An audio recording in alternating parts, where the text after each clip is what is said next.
It is quite common for Indian students to face a dilemma about which stream to choose after their 10th standard. I personally chose humanities and I had to leave a formal education on mathematics despite having great interest in the subject. Assalamu alaikum dear and respected ones. I, Muhammed Shabeeb, am glad to be able to speak on the topic New Education Policy 2020, Saffronization rings the bell. The announcement of the NEP 2020 came as a great relief for millions of students and their parents in India, as it aimed at bringing a total revolution in the educational sector and the educational system in India. Under the NEP, we would move towards a new system where the focus would be on building and developing a temper for scientific research, scientific experimentation and adventure, in the minds of students. And these students would receive regular vocational trainings in middle school levels. And what truly makes me envy these young and upcoming students is that this NEP 2020 would also solve the streams issue, giving way to a new multidisciplinary approach towards education, which means that a student can choose to study both physics and economics together in his higher secondary education if he or she wishes to do so. Moreover, the government has decided to spend more than 6% of its GDP towards the educational sector. If implemented properly, the change it would bring, the revolution it would bring to the quality of education in our country would be unprecedented, and it would of course be enormous.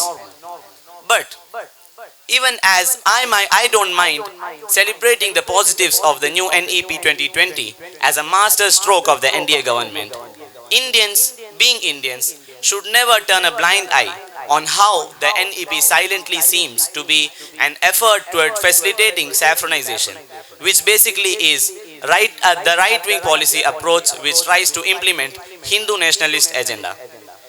When I or anyone else says this, there are of course concrete reasons behind it.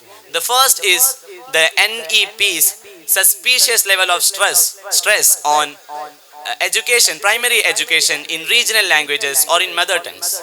When we look at it at first glance, it seems to be a very good policy. But does it not restrict these native language speakers, these students, to just their native places? It cuts them off from the vast array of opportunities that the other parts of India and the other parts of the world provide. There have been such provisions for the higher levels too. Maharashtra changed the medium of instruction for its medical education to Hindi. The NEP clearly tries to impose Hindi on the masses of non-Hindi speaking people here. Many student and teacher bodies have also publicly criticized the NEP 2020, calling it or accusing it to be anti-democratic. The CPIM accused the center of trying to steal the power away from states by not taking consent on the matter of the NEP, as education is a subject of consideration for both states and union. Both need to be in consent for the decisions to be taken, for the policies to be made. The center here clearly tries to dominate over its federal subordinates, destroying the whole federal structure of the Indian constitution. There have been brutal attempts of Hindutvaization in the namesake of Indianization of education. The inclusion of Bhagavad Gita in the moral values textbooks of Gujarat is a part of this. There have been other BJP-ruled states which are reported to be thinking on similar lines. The NEP mentions great Indian scholars like Aryabhatta, Chanakya and Brahmaputra. But what about the later periods?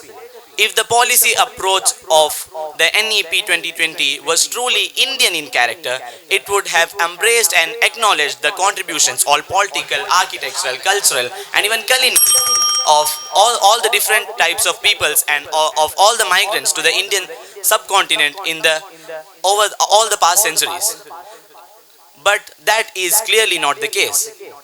There seems to be an ideological slant in the framing of the NEP, is what retired IAS officer Azizullah Bag noted. He told to the cognate that the center seems to be moving to a certain direction in the framing of the NEP.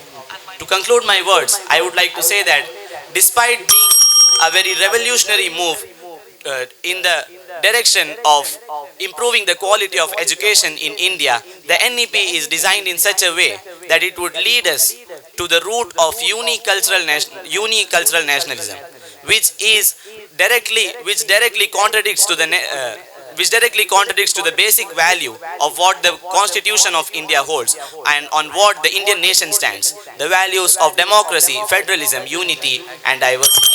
That's all from me. Thank you. Have a nice day.